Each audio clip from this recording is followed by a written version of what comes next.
Welcome back to another episode of To the Men After Me podcast. I'm your host, Neeko Williams. This is the letter to the boys that will become men in the generations that follow. Today on the podcast, I got a special guest because he is a good friend of mine.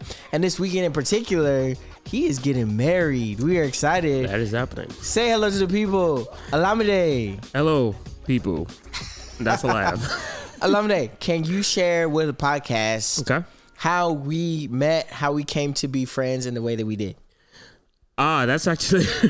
we need to get this story straight and determine which one we're going to be telling people. You can tell the story that you'll tell, and I'll just maybe fill in some of the details. I will summarize it to we met in college. Yeah. What college? What college is that? We went to the illustrious. The illustrious. The amazing. The awesomest. Yes, sir. North Carolina Agricultural and Technical State University. Can I get Aggie Pride? Aggie Pride. We got people in the room.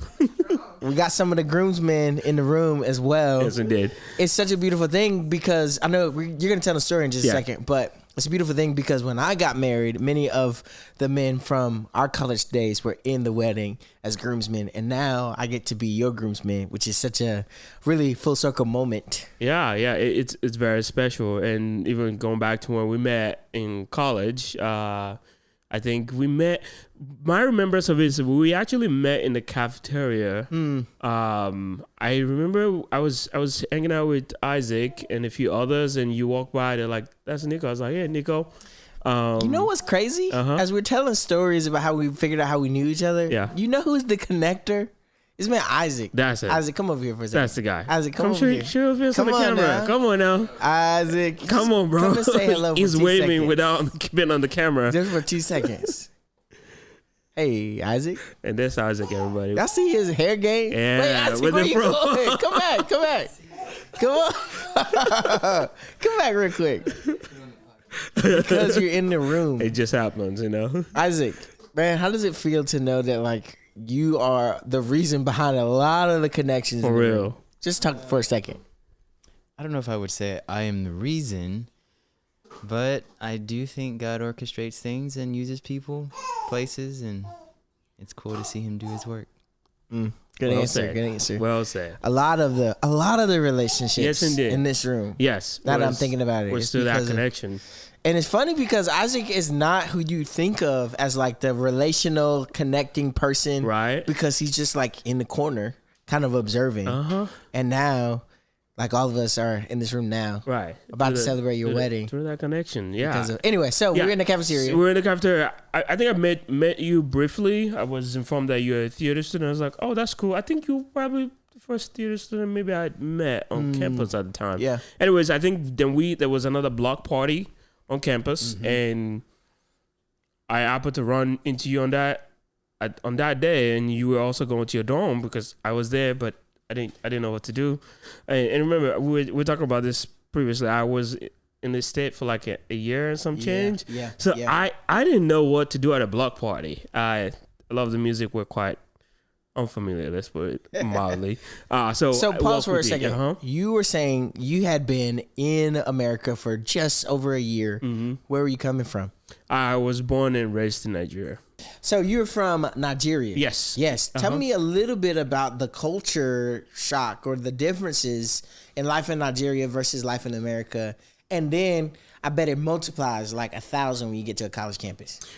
Yeah, definitely. I mean, the people usually assume that language is the primary difference, and not as much as people think, because technically our official language is English, but not what you would think in the United States. The United States has a different kind of English, and we grew up with mostly British English.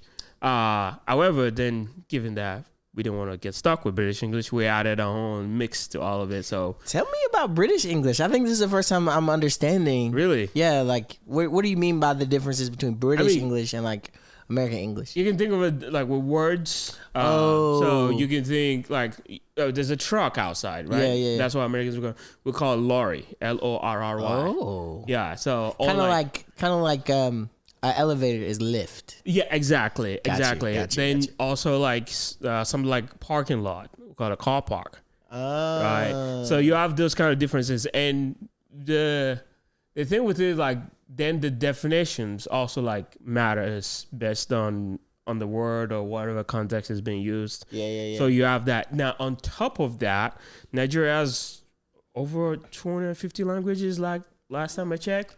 And we've taken different things from each language and added it into our English. Yeah. Then we have like just a hodgepodge of multiple different things. But like also English isn't your first language.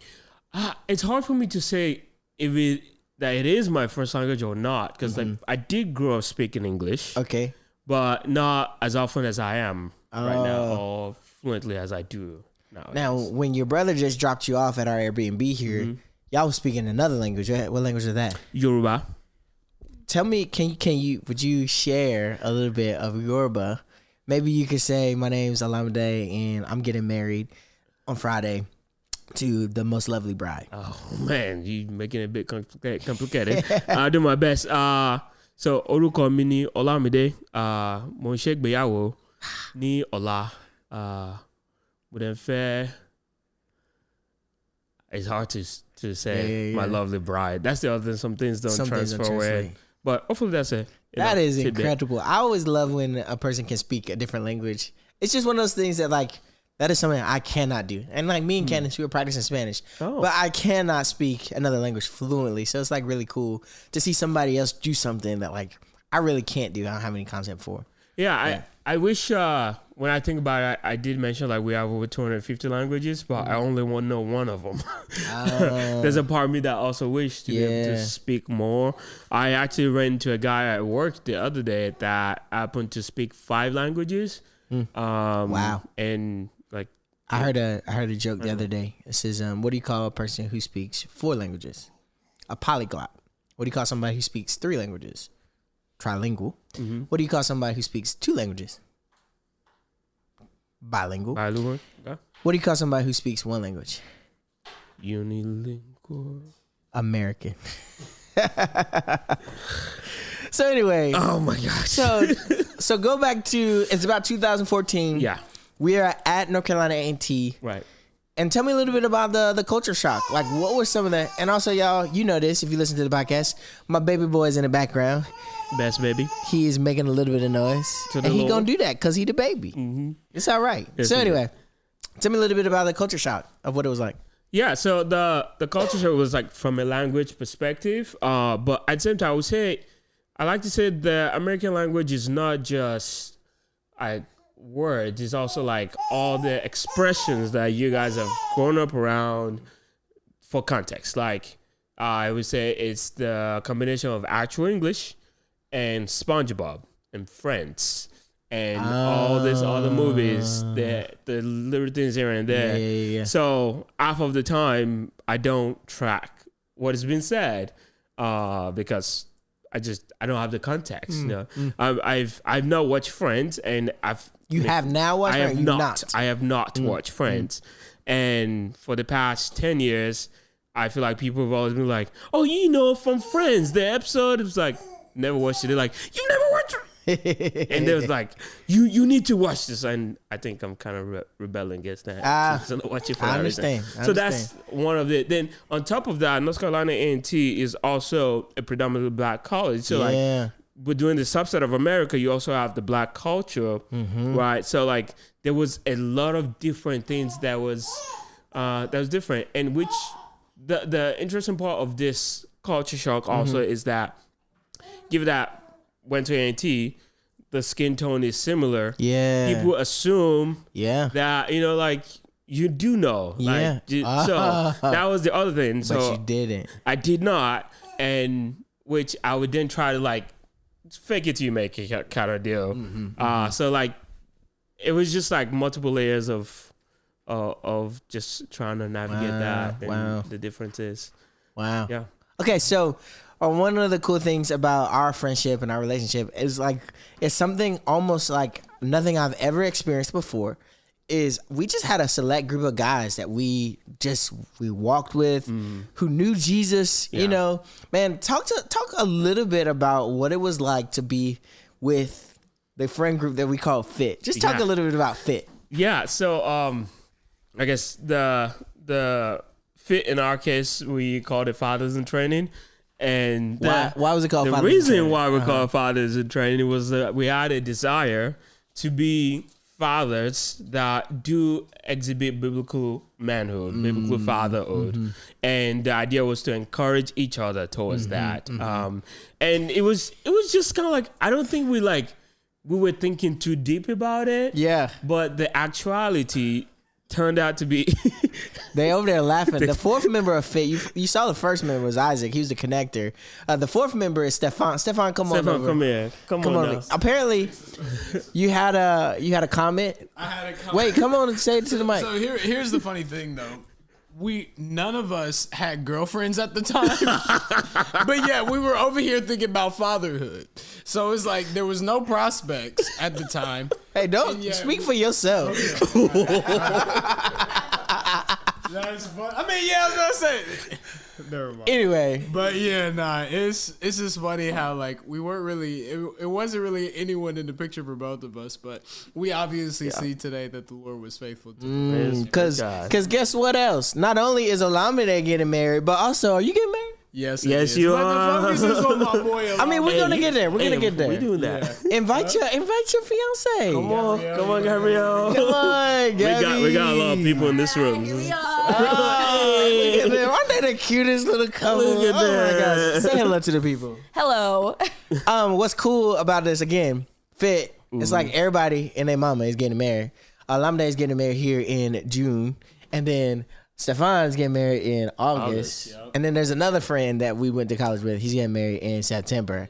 So he ain't in the clappers. Oh man. Anyway, so the kind of joke we've been saying all weekend has been our bank accounts are empty, but our hearts are full. Our hearts are going to be full. So anyway, so you've been here with us for a couple days. Well, a day. I mean, you got in real late last night. We got a chance to finally meet you. What do you think of Fit so far? I think it's great. I think you guys are preparing for family, fatherhood, marriage. I think it's amazing. Thank you. Y'all give a round of applause. Yeah, thank you.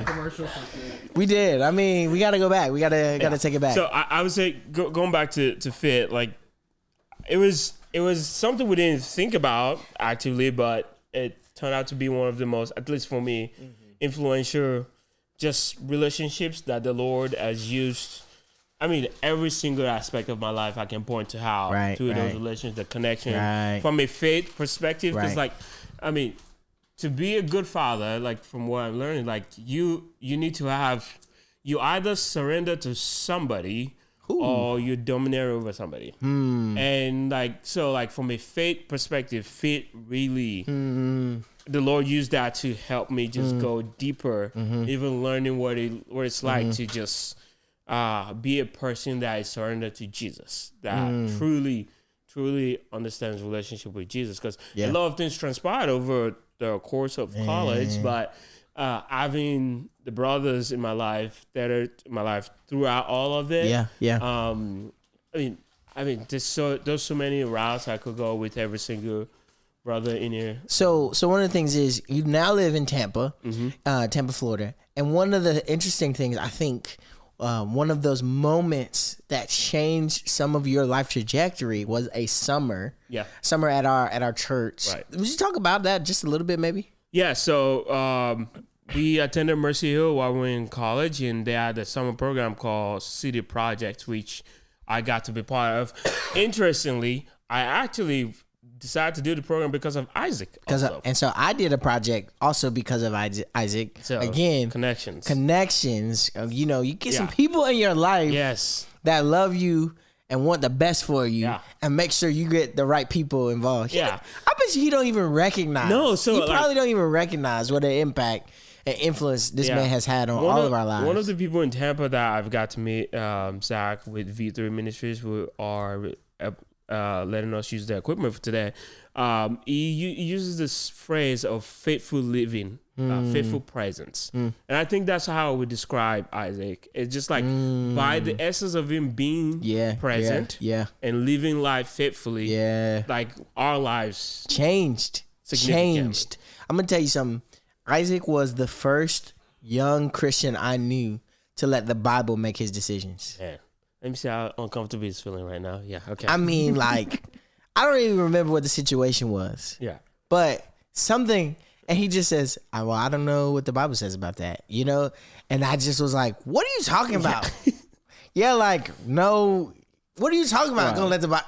So he really challenged me as a young man. Yeah. As a freshman. I was a freshman. I remember him living and behaving that way. So, man, shout out to Isaac. So indeed. So going back to the summer program, City Project. So with a church, it was an opportunity.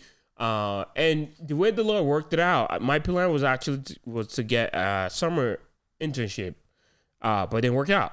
So my next option was to go.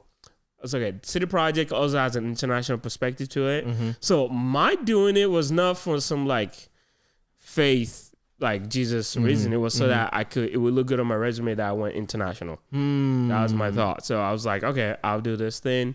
It required raising funds. I couldn't raise the funds.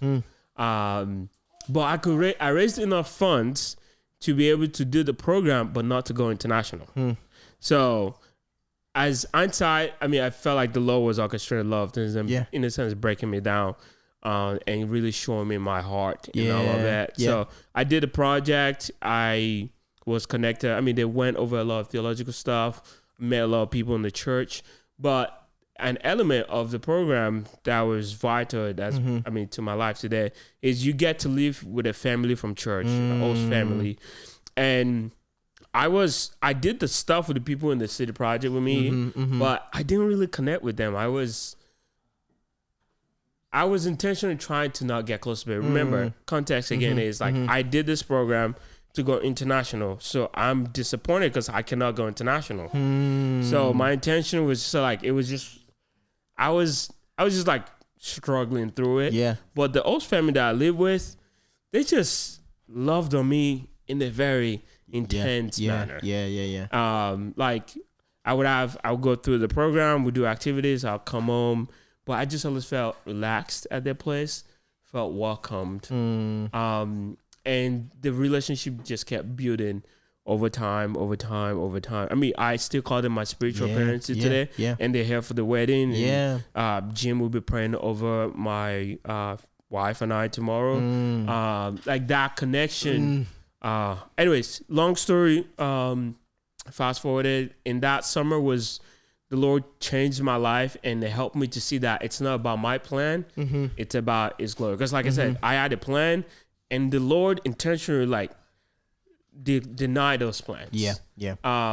Because he wanted me to know it is about what he wanted. Right. And anyways, out of that project came, I knew the Lord wanted me to, when I graduate, was to like whatever church is being planted for Mercy Hill at the time. When I graduate, he wanted me to go. I had no idea what the name is, who was going to be planted. All I know at the time was like, when you're done with college, this is where I want you to go. Now I remember this. This was there was an awakening for both of us spiritually. I remember this very distinctly. And you were just like, wherever we're going, wherever the church plant is, I'm going. And when it finally came out that it was Tampa, you didn't have a job at that point. Oh, no. But you had several prospects. Because y'all don't know this about Alameda, but he's that dude. Like, he's that dude. And so he just said, I'm going to start looking for jobs in Tampa because God lets you know you're supposed to be with this church plant. Yeah, right. And at the time, even though I had prospects, the problem with all of my prospects, and that was always been my plan after college, was I wanted to go to the West. I wanted to go to California, San Francisco. My target was Apple. I mean, I had a spreadsheet of my plan, and Apple was definitely the target. Yeah. And that summer was really interesting because the Lord really broke me down because like I am a planner. I love to plan because I'm excited about the prospect of the future. But I'm excited about the prospect of the future based on how I see it. And the problem is, if I say I believe in God and I'm surrendered to Jesus, it is his plan. And he doesn't necessarily reveal all of it to us at the beginning. Praise God, because he's God. Right. I've heard it said like he opened it one page at a time. And at the time it was like, okay, Tampa. No, at the time it was like church plant. wherever it goes. Yeah. Which yeah. I struggled with because I wanted to strategize to get there. Right. So when it was announced that it was going to be in Tampa, so I started looking for a job. And just like nothing, all the ones I applied to, nothing showed up then I got a call randomly on the way to the library by this lady. It's like, hey, we came across your resume. I was like, wait, I don't want to know where I submitted my resume to. We're interested in interviewing you. It wasn't like, I mean, this was not like, they already made up their mind they're going to interview me. Wow. I was like, okay, sure, sounds good. That was how that conversation went. Oh no! So she asked me to apply online. And do like this virtual interview. At the time, I also had a job that was very demanding. I was working for the event center on campus. This, yeah. So the application was due 12 p.m. I think the next Tuesday, and I was working that day, and we worked all the way through to 12 p.m. So I got home. I mean, the time was already done, but for some reason, they still had it open, the portal. So I went in. I just like, it was also a coding thing, so I just typed some things, and I was so tired, I just pressed send. Basically, you say it wasn't your best work. It was not even close to best. So then what happened? They still interviewed me. Wow. For some crazy reason. And I would not say the name of the company because I don't know. I don't. Yeah. But is that the company you work for today? Yes, that's the company I work for today. Wow. And it's one of the most luxurious institutions in the United States. And you've been there since? Yeah, for 5 years now. Wow. And it is, and I had that interview that day, and that same day, they sent me the offer. And the thing is, like, all of that was by God's grace. Again, like, I am a strategizer. I strategize a lot. Yeah. But what the Lord has really done, I don't think the Lord doesn't hate when we strategize, but what the Lord wants us to is to do all of it with utmost dependence on Him. Yes. And what it was doing, all my effort, it was not by my effort that I got to where I am today. Right. And that's what I don't want people to miss, because like it wasn't that I did good on the interview. It wasn't that I actually did what I needed to do. Yeah. It was because it's just mercies that just knew everything. So the theme that keeps coming up is surrender. Yes. Surrender. Now, I think there's a little bit of surrender in your story of how you got together with Alexandra. Big time. I'd love to hear, first of all, how did you meet Alexandra? So, church plant, Tampa. Then she joined our church during the pandemic. Okay. Interestingly, at the time, I remember when I met her for the first time, I was intentionally trying to not, let's see, how do I put this? I had a tendency to be very flirty with people, with women for the most part. Okay, watch yourself. Yeah. But it was this very selfish and problematic thing. Okay. And at that time, the Lord already just worked on that in my life. So when I met Alexandra, I was very like bland. Hey, good to meet you. That kind of deal. Oh, wow. And that was it. Wow. So like I was intentionally trying to not put off anything whatsoever. Yeah. And that's also where the blessing is, because it was just friendship. Like friendship was able to form through that. We were in the same church. She serves with the church. We both serve. So our paths always crossed each other, and we were just friends. And that allowed things eventually to foster, where it was actually through the brothers in Christ that one of them was like, "Hey man, what do you think of this lady?" Oh wow. I was like, I'm not. Again, at the time, I was just intentionally trying to not like be flirty. I was like, she's cool and all that. I think with that nudge, the Lord just started helping me to see the beauty in how just the genuineness of her heart, the way that she serves the Lord. She's ferocious about serving the Lord. Really? Yeah. She is the kids ministry director for our church. Wow. And that happened through the course of just how she is about what the Lord is about. Yeah. She just like similar to Isaac, and just like, what does the Bible say about it? That is how she is. And I started catching the beauty in those things, and just like with the support of brothers in my life, I started just leaning in closer to just get to know her. Which, as when we talk about, she didn't see it coming, but like it was just the Lord just setting that up for us. That's really cool. To meet. Yeah. Give me 1 second. I need to plug this up. Okay.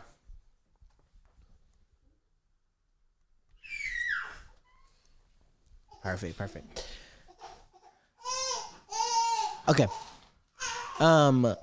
So tell me about, you guys are about to get married on Friday, which is tomorrow. Tomorrow. That's exciting. Tell me a little bit about what you did to prepare for marriage. Yeah, so I think on time there was a lot of things that I didn't intentionally do that prepared me for marriage, like starting with fit that we talked about, right? Through fit, I learned how to be a friend.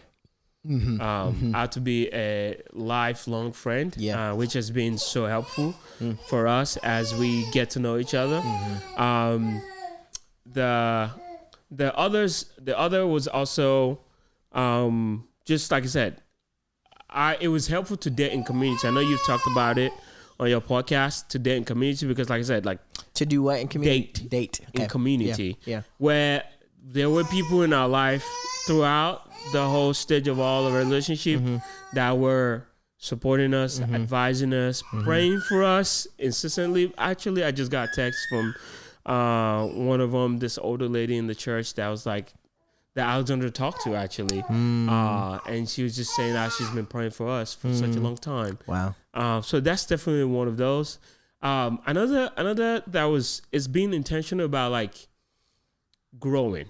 Okay. So one of the things that I had to grow in by force and by fire was dealing with my emotions. I'm actually an emotional guy, but I just never knew how to navigate it, what to do about it. And I remember just talking to my pastor about it, and he's like, he always has a book reference or like so it was like, you need to read this book. What was the book? I think something about the soul heart. It's okay. Yeah, maybe I'll It's all right. send it to you. Don't worry Maybe you about can it. put in the Yeah. link. But it goes to all the fundamental emotions. I think Isaac, you yeah. Because we ended up talking about that too together, which again, the thread through my life is like there were just a lot of people in my life that the Lord just add to just help me to be able to talk through things, think through things, wrestle through things that could really speak true into my life direct. So I think a lot of that, and the final part, which I think is just like learn to be a friend. A lifelong friend really helps me in just being able to like navigate a relationship. One of our counselors always try to remind us that life happens mostly on a Tuesday. Mostly on a Tuesday. Yeah, because That's good. Monday is the beginning of the week. Yeah. Friday is the end of the week. Yeah. At least Thursday is the day before Friday. There's a little something to it. Wednesday is the middle of the week. Yeah. Tuesday is just Tuesday. Tuesday is just Tuesday. You know, it's just so like in life happens then. It's not the raw and all the. It's not the excitement of the weekend. It's not the date night on the weekend. Yeah, It's Tuesday, and being able to learn how to be a friend, on a Tuesday. To your significant other. Yes, and Or even- just in general. yeah, but to your significant other, all definitely matters. Man, talk to me a little bit about Alexandra. You have a history of, your family comes from Nigeria. Yes, Her family does not come from Nigeria. they're enough from Nigeria. Talk about what it was like to first consider dating someone who has a different kind of nationality, different background, and even as you're going forward, what life could look like for your future family as you guys, navigate the differences in your history. Yeah. So again, going back to strategizing, in my strategy, the plan was not to marry somebody that was not Nigerian. Not Nigerian. Yeah. You was like, I want to marry a Nigerian girl. Yes, specifically a Yoruba woman. Okay. And also, longer reasons to that. But that was another plan. In my growth, in my understanding, was also how to deal with identity. So a big part of my college story was like dealing with my identity, trying to figure out who I am and who I want to be. So I was born and raised in Nigeria, so foundation of that. I lived in the United States and I adapted very well to the United States. Real quick. One of the things that you talked about to me before was in Nigeria, you would watch BET.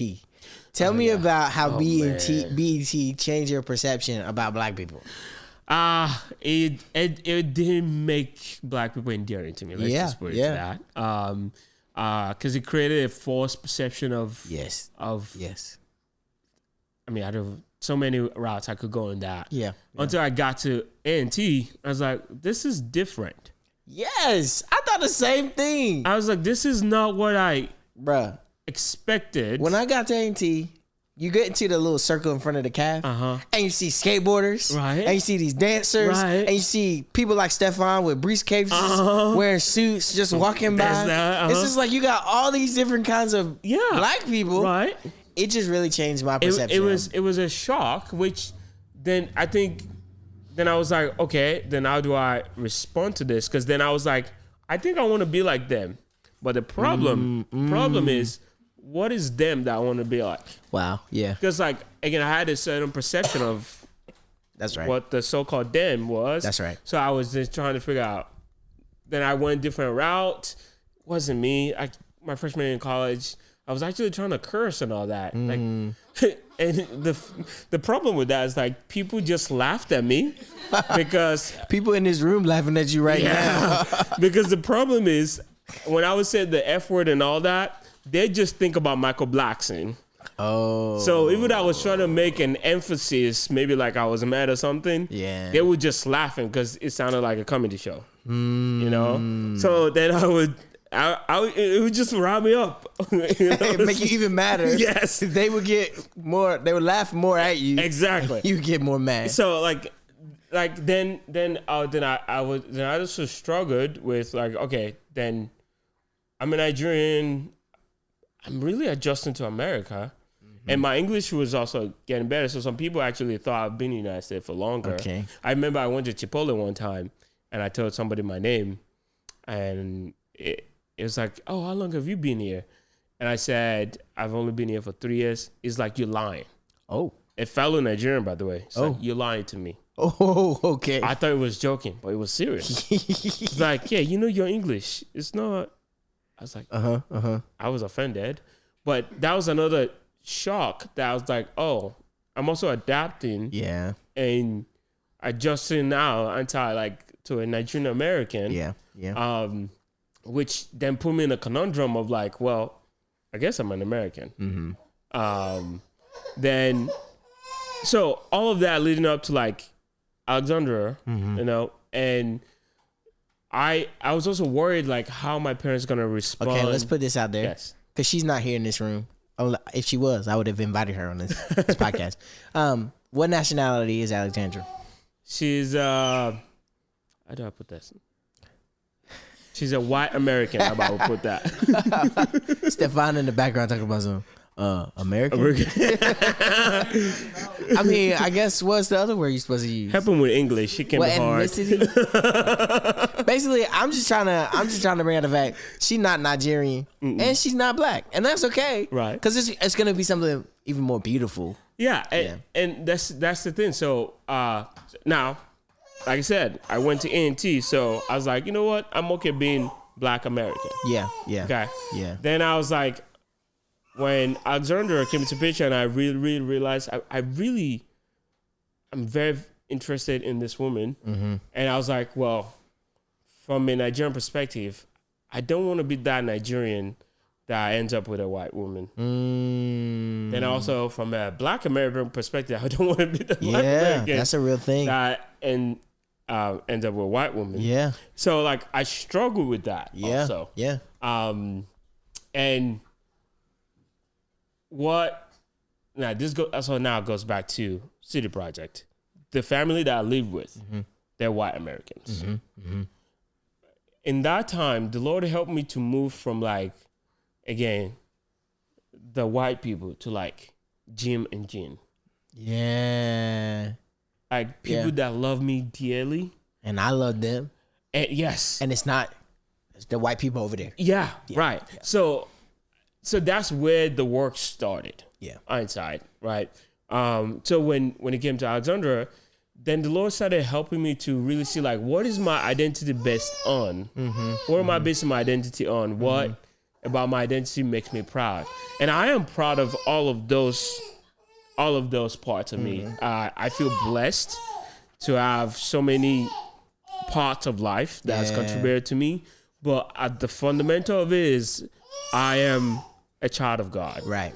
And that in itself is what really made me to like first actually be able to accept those other identity of me. Yes. And then be able to walk freely. Yes. As God does with his creation, with his people. Yes. And be able to like be okay embracing the opportunity that's given for me to be able to be to pursue Alexandra and be able to love her fully. Yeah. Or So get married. Man, I'm excited. It's gonna be a good thing tomorrow. Today's Thursday, right? It's tomorrow. It's Thursday, yes. Yeah. One of the things that you shared with the bridal party, I just want you to share a little bit how you're thinking of this wedding. Yeah. How are you thinking? How you guys crafted the ceremony? How are you thinking about what a wedding is supposed to be? Yeah. One of the things we wanted to do is like we didn't want the ceremony to be an afterthought. And I don't know if people do it this way, but I've seen it where people plan the reception and everything else around everything before getting to the ceremony. We wanted to be intentional because at the fundamental of both our lives, if Alexandra was here, if she tells a story, you will realize it is truly God. Yeah. That is the linchpin of all of our story. You sure it's not Isaac? I'm just kidding. I'm just kidding. It's Jesus. Through people like Isaac. And so we wanted to make sure that the ceremony was vital. So just like how Isaac would ask, like, what does the Bible say about it? So that we're like, okay, what is this? I also think this is where I feel blessed by being a Nigerian and also speaking different language. I seek to understand the definition of things. So like this was something we actually had to grow in our relationship. Okay. I want to understand what's the purpose of something. Why do we do that? Like what? Like for instance, why do guys ask? Why do they get on their knees to ask for like, will you marry me? And why is it that the guy doesn't get a ring? Yeah, that's what I want to know. You know, like I'm like.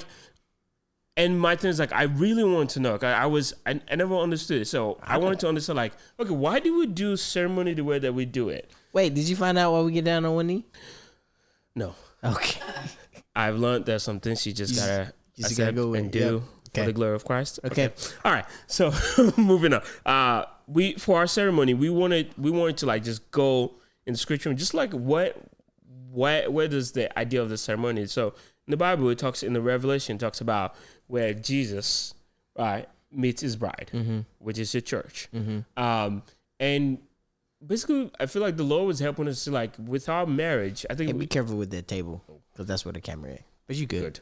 With each individual is blessed that's getting married, is blessed with the opportunity to imagine what does it look like when we meet Jesus face to face. Think about it, like, as a believer, is the source and the essence of our salvation. He is the one that we look forward to meet. Yeah. Right. Yeah. What will it look like on that day? And that's the opportunity that we both get to show the world what we think that looks like. And that has informed our decision of what we do, even the elements in the wedding, the choices of different things, and just being able to walk that back. And it's also helped us to kind of like have a piousness towards that ceremony, because on that day, I think the most important, no one else like God, no one else like Jesus. If on that day, like, we will be in awe of him, and there's a level of just like Reverence. reverence that will be had. So we are very intentional about that in our ceremony. And another one of that is like I think when I see Jesus face to face, I might burst out in poem. I don't know. In poem. Okay. I'm a musician. Alexander is a musician. Wait a also. minute. I didn't know you was a poet. No, I'm. You want to drop poet. something on the pod? No, thank you. But you saying I'm all right. when you get to that glorified body, that glorified state, God might give you that gift. The awe of Jesus is just gonna burst out. Kind of like Adam when he saw Eve. Hallelujah, somebody.